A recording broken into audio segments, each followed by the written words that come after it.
काव्य सौंदर्य कैसे स्पष्ट करते हैं? काव्य सौंदर्य में हम क्या क्या चीजें स्पष्ट करते हैं, वो मैंने बताया था कि उसमें भाषा बतानी है कैसी है, शब्द बताने हैं कि कैसे हैं, ठीक है, और हमने ये बताना है कि उसका शिल्प सौंदर्य कैसा है। शिल्प सौंदर्य का मतलब होता है कि वहां पर जो अलंकार है, जो छंद है, वो कौन से प्रयोग हुए हैं, और जो कविता है या जो हमारे दोहे हैं या जो कविता की लाइनें हैं वो गाने योग्य हैं या नहीं है, ठीक है। तो ये चीजें हमने इसमें बतानी होती हैं। भाव सौंदर्य का मतलब है कि कवि ने यहाँ ज्ञान के महत्व को प्रतिपादित प्रतिपादित क्या होता है, बताते हुए, प्रतिपादित करते हुए बताया है कि ज्ञान की प्राप्ति के लिए दृढ़ता सहज साधना आवश्यक है। संसार रूपी कुत्ते अर्थात भौंकने वाले या मतलब फालतू बोलने वाले हैं जो, वो अपने आप शांत हो जाते हैं और उनकी तरफ हमने ध्यान नहीं देना होता। फिर है कि सौंदर्य रचना में भक्ति रस की प्रधानता है। भाषा है जो संदूकड़ी है, और दोहा कौन सा है, छंद का, ठीक है, छंद का दोहा जो है हमने प्रयोग किया हुआ है। फिर है उसके बाद मनुष्य ईश्वर को कहाँ कहाँ ढूंढता है। मनुष्य ईश्वर को मंदिर, मस्जिद, ठीक है, देवालय, देवालय क्या होते हैं, जिसमें देव है, मंदिर है, जो काबा है, काशी है, ये क्या है, पवित्र स्थान है जो, तो इनमें ढूंढता फिरता है। कभी योग करता है, पवित्र स्थानों पर जाता है, पूजा पाठ करता है, जंगलों में जाकर तपस्या करता है। तो ये सारे क्या हैं, मनुष्य हैं जो ईश्वर को ढूंढने के उसके तरीके हैं। तो इन कभी वो धर्म कांड करता है, जैसे कि हवन, यज्ञ, पाठ, पूजा और मंत्र जाप, तो ये सारे तरीकों से वो ईश्वर को मंदिर में जाकर, मस्जिद में जाकर, कैलाश में जाकर, पवित्र तीर्थ स्थानों में जाकर पूजा पाठ करके जो है ईश्वर को ढूंढता फिरता है। अब अगला प्रश्न है कि कबीर ने ईश्वर की प्राप्ति के लिए किन प्रचलित विश्वासों का खंडन किया है।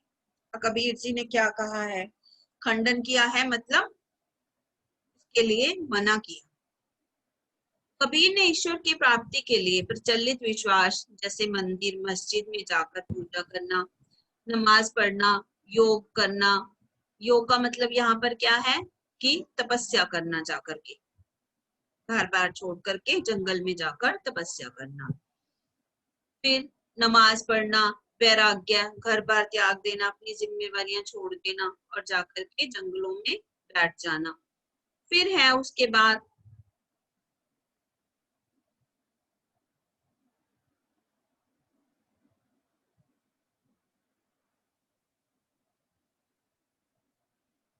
तो वो कहता है कि ऐसी क्रियाएं करके जो है, नहीं, कबीर ने ईश्वर की प्राप्ति के लिए प्रचलित विश्वास जैसे मंदिर जाना, मस्जिद जाना, पूजा करना, नमाज पढ़ना, ठीक है,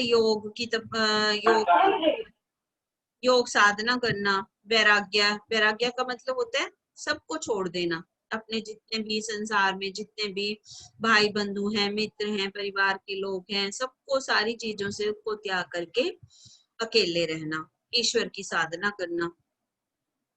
ऐसी क्रियाएं करने के लिए पवित्र स्थानों पर जाकर तीर्थ स्थलों की यात्रा करना, आडंबर करना, आडंबर मतलब दिखावा करना, पूजा पाठ का दिखावा करना, इन सब चीजों जो है को करने के लिए वो कहते हैं ये सारे जो विश्वास है इनका खंडन किया है, इनको करने से उन्होंने मना किया। उन्होंने कहा है कि अगर ईश्वर की प्राप्ति करनी है, इन सभी मान्यताओं का खंडन करना है। ईश्वर खंडन किया है ताकि ईश्वर को मनुष्य अपने अंदर ढूंढे, ना कर ना कि क्या करे, वो बाहर जाकर के, ना कि बाहर जाकर के जो है बाहर जाकर के ये सारे ढोंग करे। तो वो कहते हैं कि ईश्वर की पूजा अर्चना, नमाज पढ़ना, योग वैराग करना, ऐसी क्रियाएं जो हैं छोड़ देनी चाहिए। ईश्वर तो आपके मन के अंदर है, ईश्वर कहाँ है? आपके मन के अंदर। तो बाहर जाकर ढूंढने की उसकी जरूरत नहीं है, बाहर जाकर ढूंढने की उसकी जरूरत नहीं है। अगर आपने ईश्वर को प्राप्त करना है तो आपने उसको अपने मन के अंदर ढूंढना है, ना कि बाहर जाकर के। तो कबीर जी ने इन सब चीजों का खंडन किया है। उन्होंने कहा है कि ये सारी जो चीजें हैं वो आपने नहीं करनी। अब है अगला प्रश्न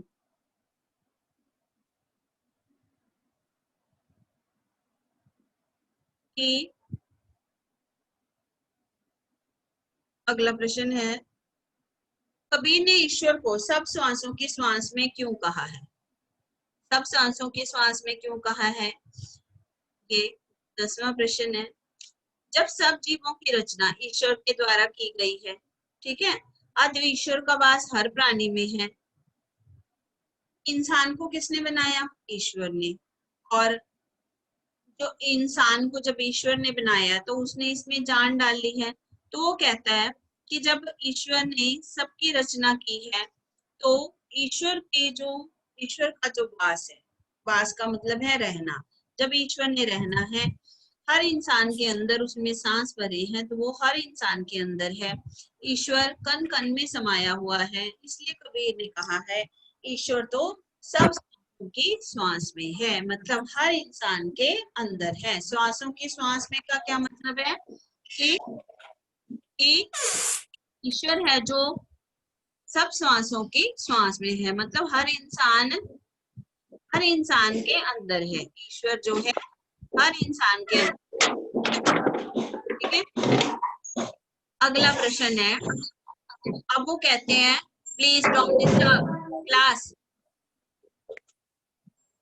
ईश्वर जो है वो हर इंसान के अंदर है, तो हमने क्या करना है कि ईश्वर को उनके अंदर ढूंढना है।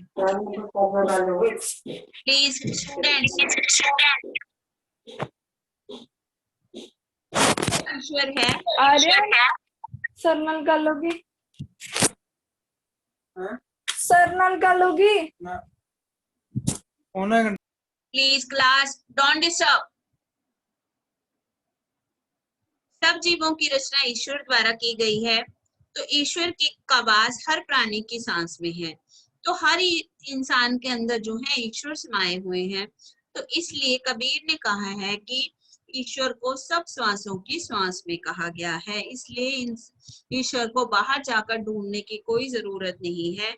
हम आपस में प्यार करें, एक दूसरे की रिस्पेक्ट करें, तो ईश्वर उसी इंसान के, जो आपके साथ है उसी इंसान के अंदर है और आपके मन के अंदर है। बाहर जाकर के ढोंग करना, दिखावा करना, मंदिर मस्जिदों में जाकर पूजा करना, नमाज पढ़ना, कट्टरता दिखाना, तो ये सारी चीजें क्या हैं? जो ये बेकार हैं, ये सिर्फ आडंबर है, दिखावा है। अगर उसने ईश्वर को ढूंढना है तो उसको हर इंसान के अंदर ढूंढना है। तो ईश्वर कहाँ है? हर इंसान के अंदर है, इसलिए वो हर श्वास में, हर श्वास मतलब हर इंसान के अंदर समाया हुआ है, ठीक है। नेक्स्ट प्रश्न है 11वां प्रश्न देखते हैं। कबीर ने ज्ञान के आगमन की तुलना, कबीर ने ज्ञान के आगमन, ज्ञान का आना, आगमन क्या होता है? आना। ज्ञान के आगमन की तुलना सामान्य हवा से ना कर आंधी से क्यों की है? अब उसने कहा है कि ज्ञान है जो वो हवा की तरह नहीं, आंधी की तरह है, ठीक है। तो उसकी तुलना उन्होंने आंधी से क्यों की है? अब इसको समझते हैं कि सामान्य हवा में वातावरण को प्रभावित करने की क्षमता नहीं होती, मतलब कि जो नॉर्मल हवा चलती है उसमें जो है वो नॉर्मल हवा है या नॉर्मल टेम्परेचर है, वो आम बातें हैं, उसमें वातावरण को प्रभावित करने की जो है शक्ति नहीं है। जब तेज आंधी आती है तो ही मौसम में बदलाव आता है, व्यापक परिवर्तन की क्षमता होती है। तो उसमें क्या होता है? व्यापक परिवर्तन, व्यापक मतलब बहुत बड़े स्तर पर जो परिवर्तन होता है वो आता है, ठीक है। तो बहुत बड़े स्तर पर जो परिवर्तन होता है वो आता है। तो व्यापक परिवर्तन की क्षमता किसमें होती है? बहुत बड़े जो है कर्म करने में, बदलाव लाने की क्षमता उसमें होती है, जिसमें की ताकत है। नॉर्मल आम व्यक्ति तो नहीं ना जो है वातावरण को बदल सकता या परिवर्तन ला सकता किसी चीज में। क्षमता क्या होती है? ताकत। क्षमता क्या होती है? क्षमता होती है ताकत। ठीक है। और परिवर्तन, व्यापक परिवर्तन, बहुत बड़े स्तर पर परिवर्तन, बहुत बड़े स्तर पर जो है परिवर्तन, उसको कहा गया है बदलाव लाना। इसी प्रकार ज्ञान रूपी आंधी के आने से मनुष्य के मन पर पड़ा हुआ अज्ञान मोह माया रूपी पर्दा हट जाता है। अब इसका अर्थ क्या है कि जब किसी इंसान को ज्ञान मिल जाता है, वो कैसे? अब उन्होंने समझा दिया कि जो ईश्वर का वास है हर प्राणी के अंदर है, आडंबर करने की कोई जरूरत नहीं, तीर्थ स्थलों पर जाने की जरूरत नहीं, मंदिर मस्जिदों में जाकर पूजा अर्चना करना, नमाज पढ़ना, दिखावा करना, योग करना, वैराग्य लेना, साधु संत बन जाना, जंगलों में भटकना, तो ये सारी चीजें हैं जो आडंबर वाली चीजें हैं, तो इनको छोड़ देना है। और क्या करना है? ज्ञान रूपी आंधी के आने से मनुष्य के मन पर पड़ा हुआ अज्ञान है जो वो हट जाता है। जब उसको इस चीज का पता चल जाता है कि भगवान है जो, ईश्वर है जो, वो हर इंसान के अंदर है। अब वो क्या कहते हैं? ज्ञान रूपी की आंधी के आने से मनुष्य के मन पर पड़ा हुआ जो पर्दा है वो अज्ञान है, वो हट जाता है। जब उसको ज्ञान प्राप्त हो जाता है, किसी अडंबरों में नहीं पड़ता, वो ईश्वर को अगर ढूंढना है, अपने कर्म भी कर रहा है, अपना काम भी कर रहा है, और जो जो उसके ईश्वर हैं वो भी उसको उसके मन के अंदर ही जो है मिल जाएंगे। किसी का बुरा करना, किसी के बारे में गलत बोलना, किसी के बारे में उल्टा सीधा बोलना, मन में बैर रखना, ठीक है, और फिर दिखावा करना कि हम बहुत पवित्र हैं, बहुत ज्यादा जो है सच्चे हैं, तो ये सारी चीजें क्या है? अज्ञान। तो उसके ऊपर जब ज्ञान मिल जाता है उसको, उसके अज्ञान का पर्दा है मोह माया। मोह माया का मतलब है कि वो अपने लालच में फंसा होता है, वो उस लालच से वो हट जाता है। फिर क्या होता है उसके बाद कि छल रूपी जो है, छल रूपी कपट, कूड़ा, कष्ट, छल कपट रूपी कूड़ा नष्ट हो जाता है। किसी को धोखा देना, बुराई करना और अपना काम ना करना, दूसरे के सिर जो है दोष लगा देना और दिखावे करना, ये सारा उसका जो भ्रम है ये सारा खत्म हो जाता है। तत्पश्चात, तत्पश्चात मतलब उसके बाद क्या होता है? तत्पश्चात जो मनुष्य का मन है, तत्पश्चात मनुष्य का मन निर्मल होकर भक्ति रूपी वर्षा में भीग जाता है। क्या होता है? वर्षा में, तत्पश्चात मनुष्य का मन निर्मल, निर्मल क्या होता है? साफ होकर प्रभु भक्ति रूपी वर्षा में भीग जाता है। तब उसको असली जो है ईश्वर की प्राप्ति होती है, जब वो अपने मन से अज्ञान, मोह माया, ठीक है, और ये सारे जितने दिखावे हैं इन सबको छोड़ करके मन के अंदर ईश्वर को प्राप्त करना जान जाता है, तो उसके ऊपर का जो मैल है मन का वो सारा क्या हो जाता है? प्रभु भक्ति करने से वर्षा में भीग जाता है। प्रभु भक्ति की जब वर्षा होती है तो उसका मन बिल्कुल निर्मल हो जाता है। ठीक है। हाँ जी बेटे, अगला क्वेश्चन देखते हैं हम। फिर है कि ज्ञान की आंधी। ज्ञान की आंधी का भक्त के जीवन पर क्या प्रभाव पड़ता है? अब वो कहते हैं कि जब ज्ञान की आंधी का मनुष्य के जीवन पर यह प्रभाव पड़ता है कि उसकी सारी शंकाएं, अज्ञानता का नाश हो जाता है, ठीक है, और वह मोह माया के संसारिक बंधनों से मुक्त हो जाता है और उसका मन पवित्र निश्चल होकर प्रभु भक्ति में लीन हो जाता है। अब यह है कि उसके जितने भी मन में वहम होते हैं, जितनी भी शंका होती है या कोई अज्ञानता होती है, और वो मोह माया के संसारिक बंधन है, जो संसार के बंधन है। अब संसार के बंधन कौन कौन से होते हैं? संसार के बंधन है कि जैसे अपना परिवार है, माता पिता है, भाई बहन है, रिश्तेदार हैं, दोस्त मित्र हैं और जानने वाले हैं, तो ये सारे को क्या है? संसारिक बंधन है। मोह माया, मोह माया क्या है? माया होता है लालच हो जाना, मोह का मतलब है किसी के प्रेम में पड़ना, ठीक है, उसी के बारे में सोचते रहना, और सब कुछ दुनिया भूल जाना, तो इन चीजों से जो है मनुष्य मुक्त हो जाता है जब उसको ईश्वर का ज्ञान हो जाता है, सही ईश्वर का, सही ज्ञान की आंधी आती है, तो सारी शंकाओं और अज्ञानता को छोड़ देता है और संसार के बंधनों से मुक्त हो जाता है। ठीक है, मन पवित्र तथा निश्चल होकर प्रभु भक्ति में लीन हो जाता है। उसका मन है जो पवित्र हो जाता है सॉरी, फिर वह प्रभु की भक्ति करने में क्या हो जाता है, मस्त हो जाता है, तब उसको सच्चे ईश्वर की प्राप्ति होने लग जाती है। ठीक है बेटे, फिर है इति चित की द्वैत होने गिराने मोह बलिंदा टूटा। इसका क्या अर्थ है, भाव स्पष्ट कीजिएगा। भी एक क्वेश्चन आता है, 2 मार्क्स के आपको क्वेश्चन आने हैं, ये वाले 5 क्वेश्चन आते हैं, तो आपको एक ऑप्शन आएगा साथ में। ठीक है, 6 क्वेश्चन आएंगे, उसमें से आपने 5 क्वेश्चन करने होंगे, तो ये क्वेश्चन है जो 2-2 नंबर के आएंगे आपके। ठीक है, तो हित चित की दई खूनी गिरानी मोह बलिंदा टूटा। इसमें ये है कि इनको पढ़ने से समझने से ये होगा कि जब आप पठित काव्यांश करोगे, पठित काव्यांश आता है ना आपको, प्रश्न उत्तर वाला प्रश्न 10 नंबर का, तो उसमें से आपको क्या होगा, उसमें से आपको ये जो है प्रश्नों के उत्तर आसानी से मिल जाएंगे जब आपको मीनिंग पता होंगे। ठीक है, फिर है आगे, हितिचित की दई तुराने की खूनी गिरानी मोह बलिंदा टूटा। यह ज्ञान रूपी आंधी के कारण मनुष्य के मन में स्थित स्वार्थ रूपी दोनों खंभे टूट गए हैं।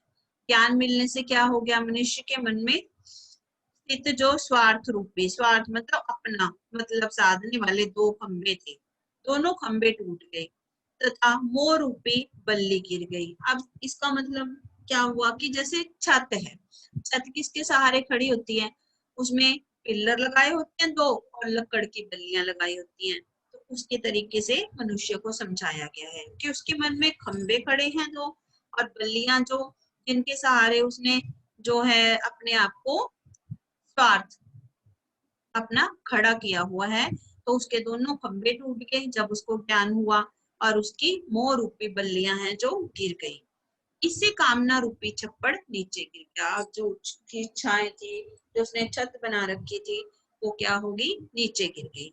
उसके मन की सारी बुराइयां और अज्ञान नष्ट हो गया और उसका मन साफ हो गया। हित चित की दे द्वई थूनी गिरानी। हित चित मतलब मन के अंदर की जो मनुष्य के मन के अंदर के दोनों खंभे टूट गए और उसके मुंह का मोह रूपी बल्ली गिर गई।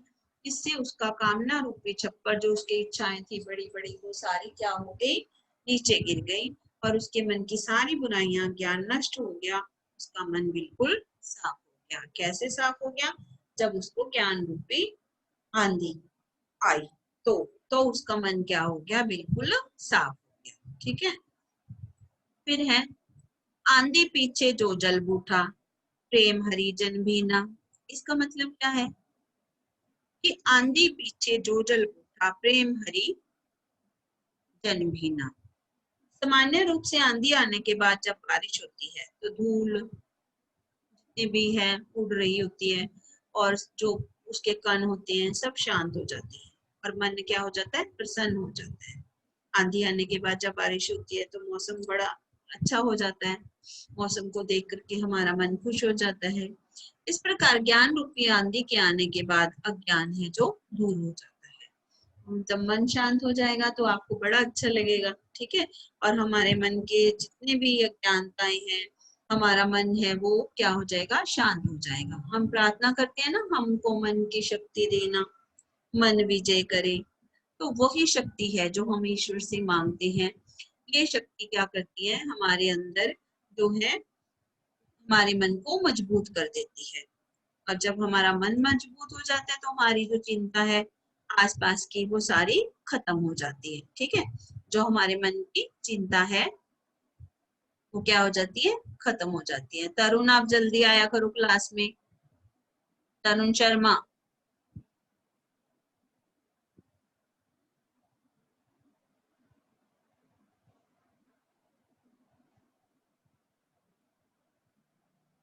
फिर उसके बाद है कि सामान्य रूप से आंधी आने के बाद जब बारिश होती है तो धूल आदि विकार शांत हो जाते हैं और हमारा मन प्रसन्न हो जाता है। उसी प्रकार ज्ञान रूपी आंधी आने के बाद अज्ञान दूर हो जाता है और मन प्रभु भक्ति में रम जाता है। ज्ञान की आंधी के बाद जो भक्ति रूपी जल बरसता है उस जल से मन भीग जाता है, उसमें सरोबार हो जाता है। सरोबार हो जाता है कि मिक्स हो जाना, बिल्कुल उसमें लिप्त हो जाना। ठीक है, फिर है उसके बाद है ज्ञान की आंधी के बाद जो भक्ति रूपी जल बरसता है उसमें जल से भीग जाता है, उसमें सरोबार हो जाता है। ज्ञान की भक्ति के बाद मन शुद्ध हो जाता है। ठीक है, जो बच्चे हैं, अगर बच्चे प्रार्थना करते हैं, कहते हैं कि प्रार्थना में बहुत शक्ति होती है। अगर हम ईश्वर से प्रार्थना करते हैं कि हमारे मन का जो है अज्ञान दूर करे और हमारे मन को जो है शक्ति दे, शांति दे, तो हमारा जो हमारा मन है वो बहुत ज्यादा क्या हो जाता है, मन है जो शुद्ध हो जाता है। ठीक है, उसके बाद हम करेंगे कि हम करके रचना अभिव्यक्ति के प्रश्न उत्तर। और बच्चे मैंने आपको एक एक्टिविटी के रिगार्डिंग बताया था कि एक्टिविटी है जो वो आपने करनी है। उस एक्टिविटी में आपने क्या करना है, आप ध्यान से सुन लो कि उस एक्टिविटी में आपको 10 नंबर की एक्टिविटी आनी है। तो उस एक्टिविटी में आपने क्या क्या चीजें करनी है वो आप ध्यान से सुनो सभी बच्चे। आपकी जो प्रोजेक्ट लिसन जो प्रोजेक्ट बेस्ड एक्टिविटी आई है, जो प्रोजेक्ट बेस्ड एक्टिविटी है वो आपने कैसे करनी है, सुन लो ध्यान से कि हिंदी भाषा या साहित्य से जुड़े लेखक, हिंदी भाषा और साहित्य से जुड़े लेखक, कवि, उनका जन्म परिचय, उनकी जानकारी, उनका काव्य, उनका साहित्य लेखन, उनकी जानकारी, चित्र साहित्य देनी है कोई 10 आपने लिखनी है, चित्र साहित्य उनकी जानकारी देनी है। दोबारा सुन लो, हिंदी भाषा या साहित्य से जुड़े लेखक, कवि, उनका जन्म परिचय, उनकी जानकारी, उनके साहित्य की जानकारी, चित्र साहित्य देनी है, कोई 10 लेखक लिखने हैं या कोई 10 कवि, चित्र साहित्य, उनके जीवन परिचय, उनकी कविताएं, उनके काव्य खंड और उनका साहित्य। ठीक है, फिर दूसरा टॉपिक है कि भाषा की तकनीक।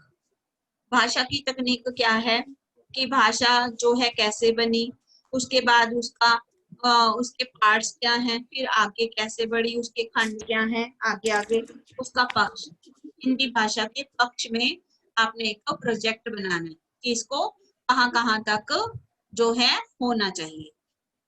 ठीक है, कहाँ कहाँ पर इसका प्रयोग होना चाहिए।